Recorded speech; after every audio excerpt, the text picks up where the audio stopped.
Paula, que vai falar sobre o PDI. Ana Paula, que também sempre está aqui pelo Instituto, a gente agradece mais uma vez sua presença aqui com a gente. Você viu quantas perguntas, quantas questões aqui que o pessoal foi colocando, né, Ana? Uau, Isabelle, que legal, né? Assim, ouvir o Thiago é muito gostoso, né? Eu falo sempre com ele o quanto é bom e quanto a gente aprende com ele, né? Ele traz a lei de uma forma tão fácil de entender, né? É muito gostoso. Exato, uma delícia. Ana Paula, agora é com você. Vou ficar quietinha aqui com o meu caderninho para continuar aprendendo. Obrigada, Isabelle. Boa noite aos intérpretes. Boa noite a todos que nos assistem. Antes de eu começar, eu quero fazer a minha descrição. Eu sou uma mulher casada, tenho 2 filhos, tenho pele clara, olhos verdes, meu cabelo é preto com luzes e mais um pouco abaixo dos ombros e também tenho um topete. É, Estou usando batom vermelho, eu apareço do ombro para cima. Atrás de mim vocês veem uma estante com alguns dos meus livros, alguns objetos pessoais, umas plantinhas, e tem um painel ripado ali com o símbolo do Inclusão na Prática. Bom, gente, o Tiago trouxe aí de uma forma tão brilhante, né? Todos esses pilares tão importantes para a gente trabalhar a inclusão como um todo, né, na sociedade. E eu quero trazer um foco para a escola, para o trabalho ali, né, de fazer mesmo, de mão na massa, de inclusão na prática mesmo. E para a gente falar do PDI, que é algo que para mim é fundamental, é algo que como o Tiago traz, né, a importância da gente compreender o PDI, eu sempre falo que elaborar o PDI, ou PEI, né, que são sinônimos, elaborar o PDI é fazer a inclusão acontecer. Porque quando eu construo o PDI, quando eu entrego, né, um documento bem feito, bem elaborado, pensado no meu estudante, eu estou fazendo a inclusão acontecer para ele. E isso, gente, é transformador. Isso muda a vida de um estudante. Quando a gente observa cada uma das necessidades educativas individuais de cada estudante, a gente para um pouco de olhar para a questão da deficiência e a gente olha para quais são as necessidades educativas. E é isso que a gente faz ali na hora da construção do PDI. Eu quero trazer para vocês, né? Eu também tenho aí 2 pilares que eu gosto de trazer como referência para a gente poder falar do assunto PDI, falar do assunto educação inclusiva, na perspectiva inclusiva, que são 2 pilares que, na minha prática educacional, que já somam aí mais de 15 anos em escolas públicas, né, com a implantação da educação inclusiva, eu percebi. A primeira delas é o aprender a desaprender.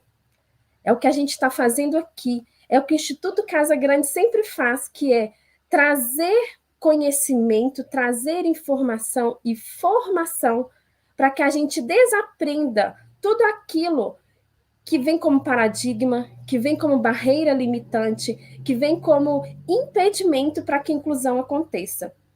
Inclusive as nossas desculpas.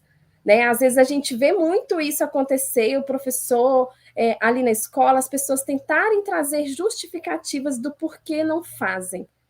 Então é importante a gente desaprender aqueles paradigmas que causam, inclusive, ações capacitistas que talvez a gente nem perceba. Então, esse é o primeiro pilar, é o aprender a desaprender. Precisamos desaprender muita coisa que está ali instalada na nossa memória, sem a gente saber de onde veio. Então, a gente precisa aí nos atualizar, fazer a leitura dos documentos legais. Né? O Tiago traz isso tão brilhantemente, nos incentiva a fazer o estudo da lei e a compreender algo fundamental, que a lei, ele mesmo fala sobre isso e ele faz esse desafio. Eu gosto muito quando ele fala desse desafio, né, de olhar para a legislação brasileira com olhos ruins. A gente não consegue ver. Ela realmente é o que muitos dizem, né? Ela é muito bonita no papel, porém, ela só vai funcionar se nós a colocarmos em prática, porque leis não se auto-implementam.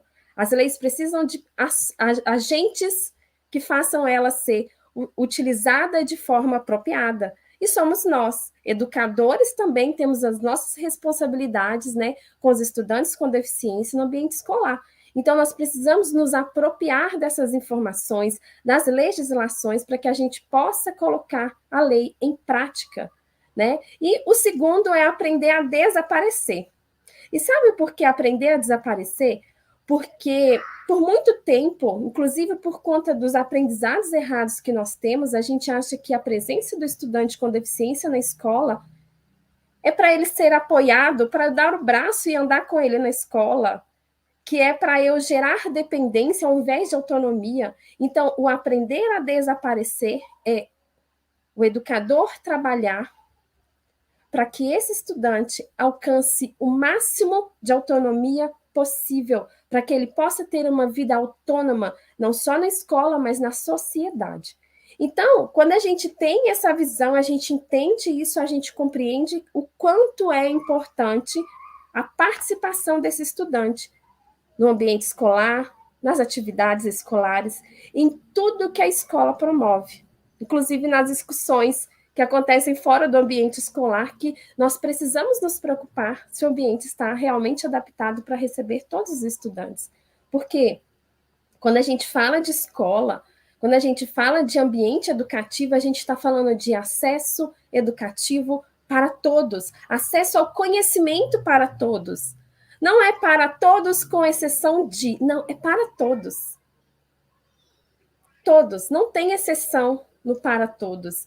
Né? Então, a gente precisa, né, nos munir dessas legislações que nos garantem o trabalho que vai fazer o nosso estudante avançar, o nosso estudante aprender e não perder o tempo dele na escola.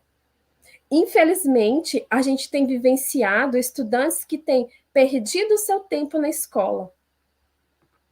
Há pouco mais de um mês eu estive numa escola onde a supervisora falou para mim, olha, a gente tem um estudante com deficiência no primeiro ano do ensino médio e ele não sabe escrever o próprio nome. E eu perguntei para ela quanto tempo ele está na escola. Desde que ele começou a educação fundamental, o ensino fundamental.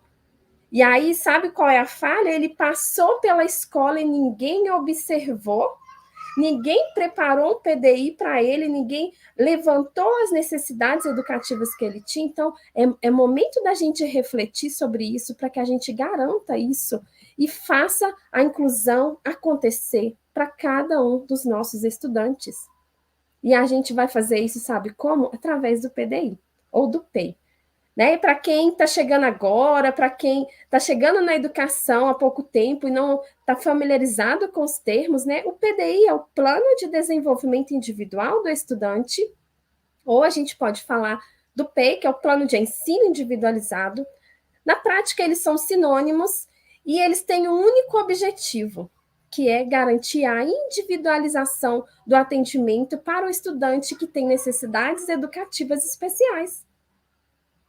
Então, se todo o arsenal de atividades que foram elaboradas para toda a turma não garantiram que esse estudante aprendesse, o PDI vai registrar cada uma dessas ações e eu vou providenciar um plano de ação, um plano de trabalho para desenvolver com esse estudante, para que ele tenha atividades adaptadas e que ele alcance, né, toda o seu potencial, a sua capacidade de aprendizado. E aí, para a gente falar de PDI, é importante a gente falar o que não é o PDI. PDI não é plano de aula, PDI não é portfólio, não é relatório descritivo que a gente faz ali no final do ano, quando alguém fala assim, cadê o PDI desse estudante? E aí alguém vai lá e corre e faz um relatório. Isso não é PDI. Tudo isso pode compor o PDI, mas o PDI é muito mais amplo, porque ele é toda a estrutura de escolarização que esse estudante vai ter enquanto ele permanecer naquele ambiente educativo. Então, o PDI, ele tem um início. E o PDI começa quando? Quando o estudante chega na escola. E aí, nessa minha trajetória de educação especial, eu comecei a perceber que a gente precisa olhar para as necessidades desse estudante mas eu preciso conhecer quais são elas e registrá-las.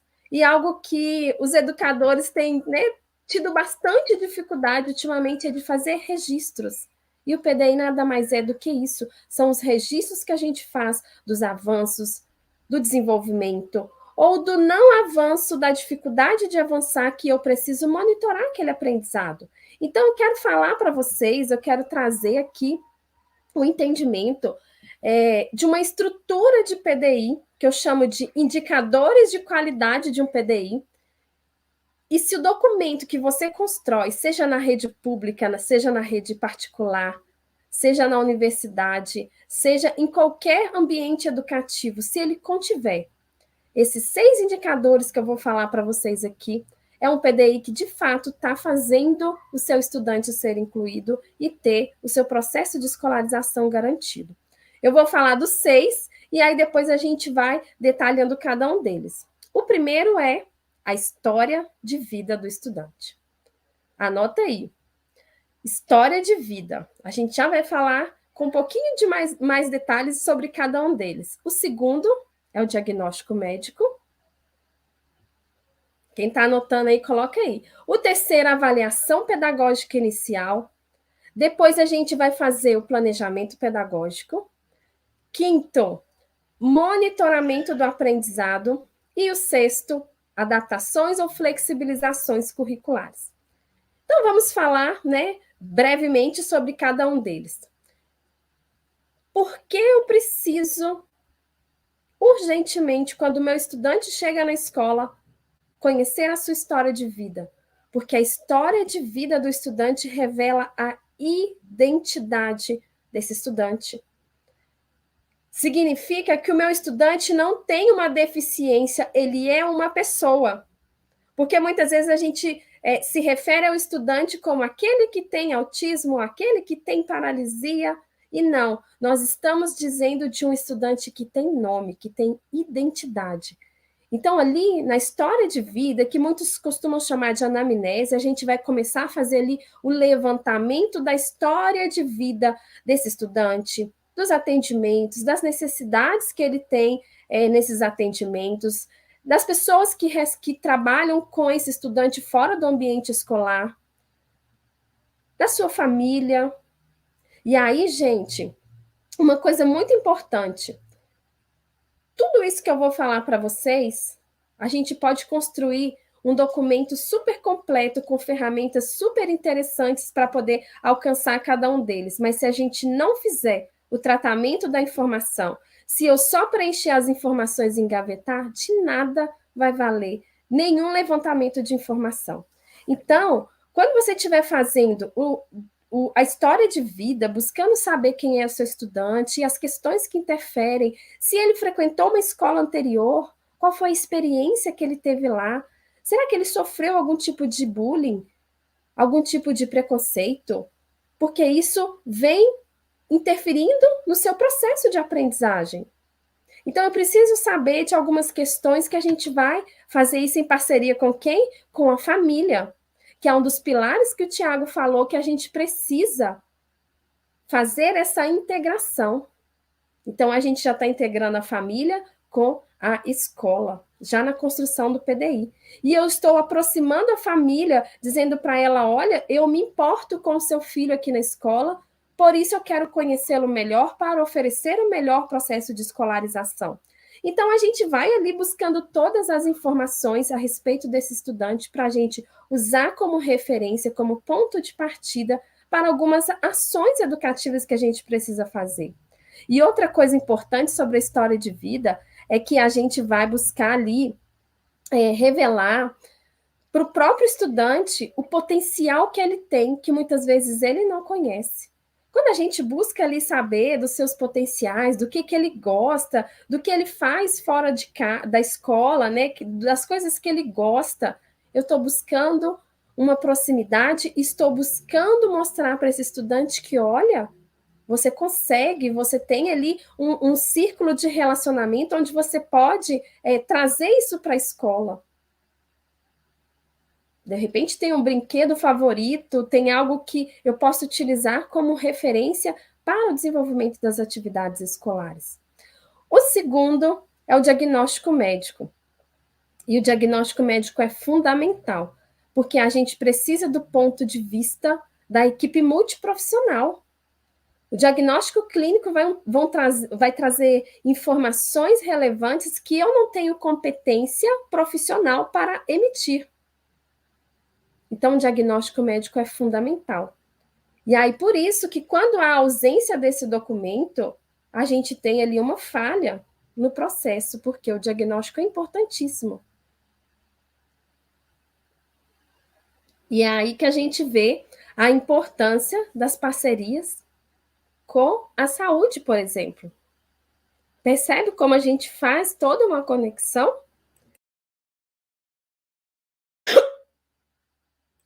Ainda falando do diagnóstico, né, ele traz ali informações referentes do ponto de vista do corpo, das funções, das habilidades que esse estudante precisa, que ele pode avançar ou que ele não pode. De repente, ele tem uma doença degenerativa, algo que compromete os seus ossos e que ele não possa fazer, por exemplo, uma educação física.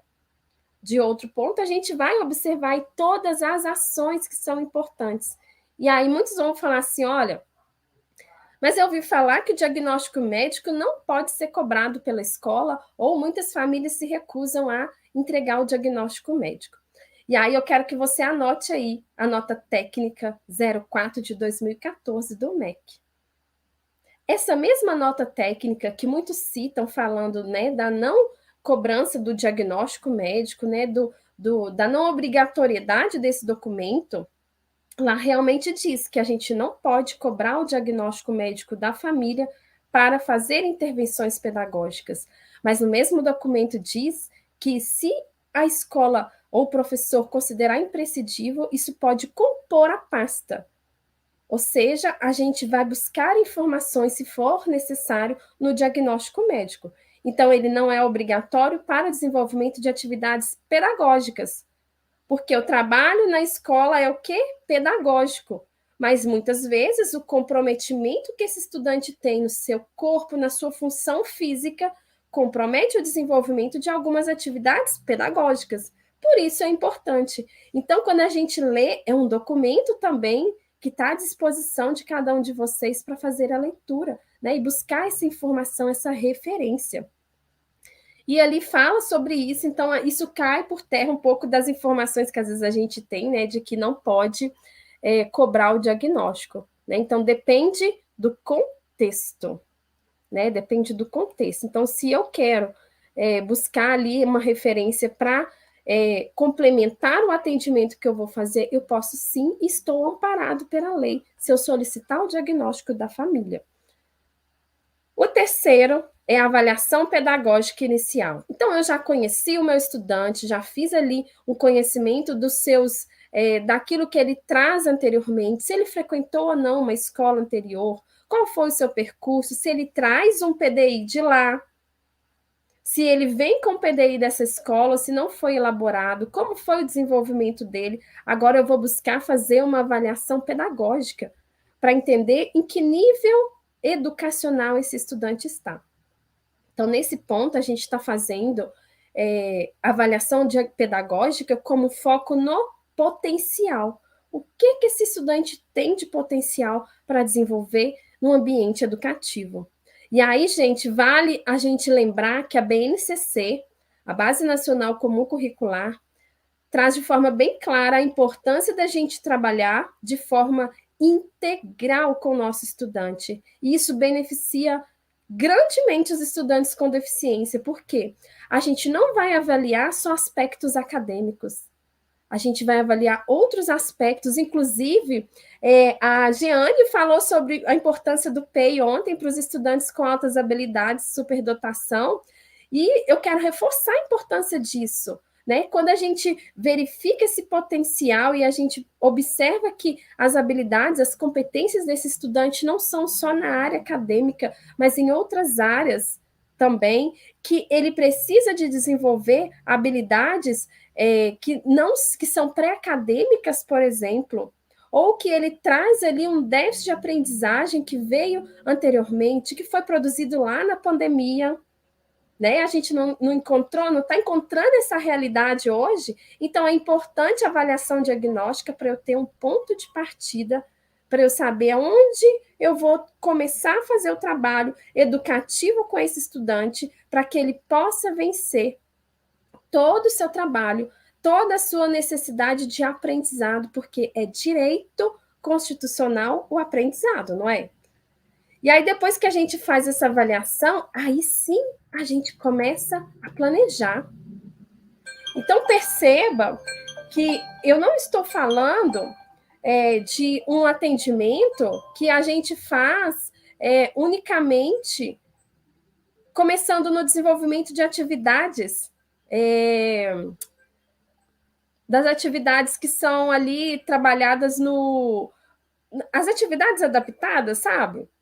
Eu não estou falando dessas atividades, eu estou falando de atividades que a gente desenvolve quando eu tomo como ponto de partida aquilo que o professor está trabalhando em sala de aula.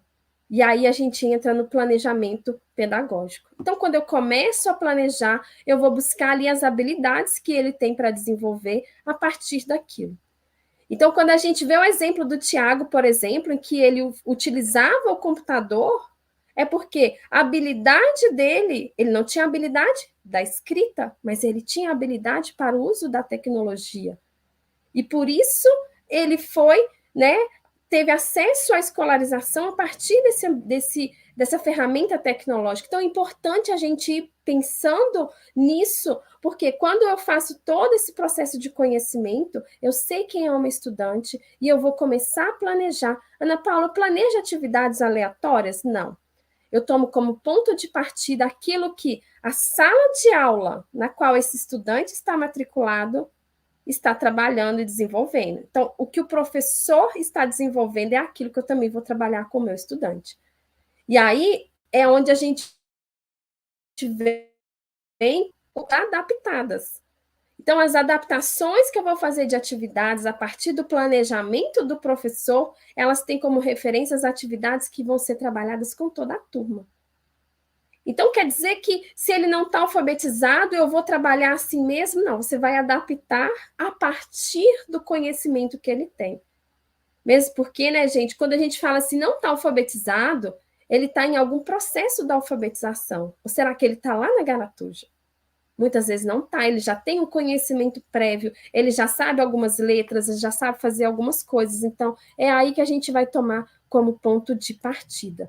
E aí, né, eu fui lá na flexibilização, que é o sexto, mas a gente tem o monitoramento.